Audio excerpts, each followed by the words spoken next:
कराची में एक बहुत ही दर्दनाक अफसोसनाक सान्या हुआ जी। एक 5 मंजिला इमारत गिर पड़ी, मलबे का ढेर बन गई और अभी तक उसमें से 14 लाशें बरामद हुई हैं। बहुत से लोग जख्मी भी हुए, मजीद भी लोग मलबे में दबे हुए हैं, अभी तक ऑपरेशन जारी है।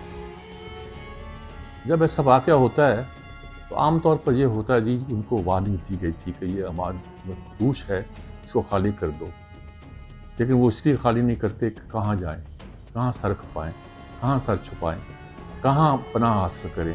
स्टेट उनकी कोई मदद नहीं करती, रियासत मान जाई है, रियासत उनके लिए ना मुतबादिल जगह का इंतज़ाम करती है, ना उनके खाने पीने का बंदोबस्त करती है। क्या ये रियासत का काम है? क्या ये रियासत का फ़र्ज़ है? ये जो इमारतें बनी हुई हैं, ये किसकी ज़िम्मेदारी है? और ये कराची में एक नहीं है, कुछ 550 की निशानदही हो चुकी है।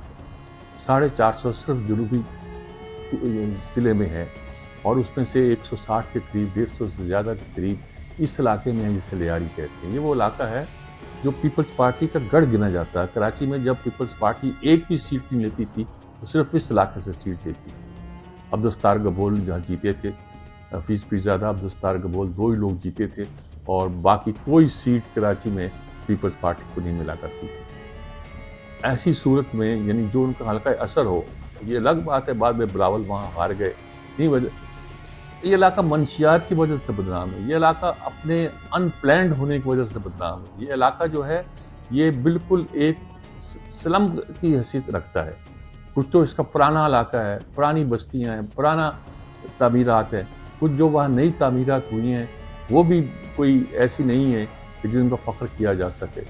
मिसाल के तौर पर ये जो बिल्डिंग थी ये भी सन 74-75 की तामीर की हुई है, 50 साल हो गए। 50 साल इमारतों की तामीर में कोई ऐसा बड़ा वक्फा नहीं हुआ करता। मैंने कराची में बहुत सी इमारतें देखी हैं जो 50 साल की बनी हुई हैं। मसलन ये किसी नक्शे पे नहीं बनी, जिसको चाहा अलग टब बना दी। 3 मंजिल की इजाज़त है, आपने 5 मंजिलें बना ली और 80 गज का प्लाट है, आपने इतना बड़ी उस पर इमारत खड़ी कर दी और उसकी कंस्ट्रक्शन के लिए कोई मयार जो था उसको फॉलो नहीं किया। ज़लज़ले के इलाके में वाक़या है शहर और किसी बात की भी आपने एहतियात की। जनाब अदारे बनाए गए, LDA, CDA, KDA, क्या फ़ायदा उन अदारों का? लाहौर में मैंने देखा कि 4-5 साल पहले ऑपरेशन शुरू हुआ कि कुछ एक जी इंक्रोचमेंट को ख़त्म किया जाएगा और कुछ तो इलाकों में नज़र आया कि दुकानदारों ने आगे बढ़ाई हुई थी, ऊपर से छज्जे एक तरह के निकाले हुए थे और उस इलाके को बेहतर करना मुमकिन नहीं था। रिंग रोड पे बसन तो उस पर कार्रवाई की गई। कुछ इमारतों को पॉलिटिकल बुनियादों पर तबाह कर दिया गया और आज तक उनके खंडरात खड़े। कराची में एक इमारत थी PC और शेराटन पुराना जो होता था, अब तो पता नहीं क्या नाम है उसका, उसके सामने बड़ी प्राइस जगह पर ज़ियाउल हक जब आया था उस वक्त उस इमारत को हयात रीजेंसी होटल के लिए बनाया गया था। तकरीबन सारी बन चुकी थी कि वो ख़त्म कर दी गई कि ये नाजायज़ कब्ज़ा था। और भाई इतनी देर सोचते रहे, क्या करते रहे? भुट्टो के ख़िलाफ़ चार्जशीट बनानी थी, क्यों बनाई?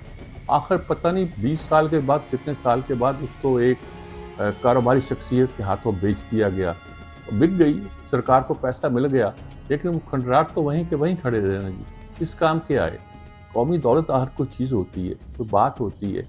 ये इदारे बनाए गए थे CDA, KDA, LDA। लाहौर का मेयर जो था वो अपनी काम करवाने के लिए उसने अपने मुलाजमीन से कह रखा था पैसे दे के करवा लेना, मेरी सिफारिश ना करवाना। कोई काम इन अदारों में नहीं होता। यहाँ पता चला कि बिल्डिंग बन रही है, उसकी एक मंजिल बनेगी तो आपको इजाज़त मिलेगी, दूसरी मंजिल की इजाज़त उसके बाद मिलेगी, तीसरी मंजिल की इजाज़त उसके बाद मिलेगी। अरे भाई ये क्या सिस्टम है? ये क्या प्लानिंग है? ये क्या तरीक़ाकार है? ये जारी था। कराची में मैंने देखा जब बड़ा नाम था KDA का, बड़ा नाम था, एक बड़े गोया नेक नाम शख्स क्योंकि अलीग थे वो उसके सरबराह थे। तो मैं एक अखबार का एडिटर था, मुझे उनके यहाँ हमारे अदारे ने कहा कि आप ज़रा उनको विज़िट कर लीजिए प्लीज़ प्लीज़ प्लीज़, क्योंकि उस वक्त उस अदारे में ये रिवाज नहीं था कि एडिटर को हुक्म दिया जाता, तो प्लीज़ कहा गया कि विज़िट कर लीजिएगा। जनाब तो मेरा 16 जून का दिन था जी, गर्मी, शदीद गर्मी।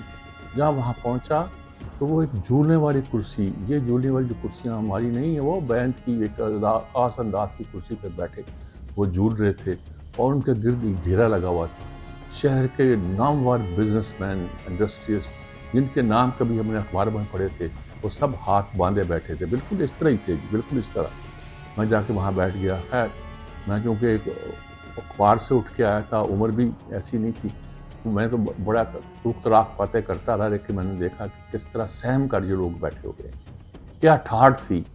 اور پھر وہ صاحب جو تھے بعد میں بڑے، انہوں نے ایک ادارہ بھی بنایا، کیونکہ علیق تھے اور نیک نام بھی کمایا۔ کراچی والے اپنے لوگوں کو پسند کرتے ہیں، گروہ کے دوسرے جگہوں کے ان کو پسند، یہ سب کیا گیا، لیکن یہ بات یہ ہے کہ شہر کا کچھ نہیں بنا۔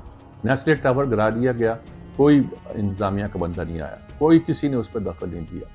سارا شہر جو ہے وہ، اگر اتنی تجاوزات ہیں، آپ انٹیریئر میں سیلاب آیا ہے، طوفان آیا ہے، آپ کہتے ہو ہم گھر بنا رہے ہیں، دنیا میں اس کی مثال نہیں ملتی۔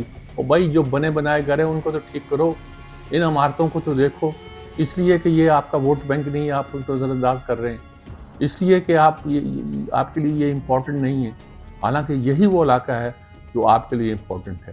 شہر بالکل کھنڈر بن چکا ہے، اور بہت سی عمارتیں ایسی ہیں، کچھ تو ہیں جن کو تاریخی قرار دیا گیا، ان کو تو لک آفٹر بھی کوئی کرتے ہیں، شہر کے لوگ ہیں، ادارے ہیں۔ بیوٹیفیکیشن آف سٹی کا بھی ایک ادارہ بنا تھا ایک زمانے میں، وہ کچھ کام کرتا تھا، لیکن ان چیزوں جی ہم نے نوٹس دے دیے تھے، دوسرے دے دیے تھے، انہوں نے کیا کہا تھا جی کہ کہاں جائیں، کیا کریں؟ بھائی پلان تیار کرو، یہ فنڈ لیتے ہو، سیلاب آ گیا، انٹیریئر میں ہم نے اتنے گھر بنانے ہیں، اتنے لاکھ گھر بنانے ہیں، کراچی کو تو ٹھیک کرو، پاکستان کے سب سے بڑے شہر کو۔ سارے یہی حال ویسے، یعنی کہ اسلام آباد اور لاہور کے کم نہیں ہوتا، جب کوئی خبر آتی ہے تو کوئی کم نہیں آتی، لیکن کراچی کا تو حال بہت ہی برا ہے، بہت ہی برا ہے، بہت ہی برا ہے۔ اب زندگیاں بھی چلی گئی، خدا کے لیے اس کے بارے میں سوچو اور کچھ کرو۔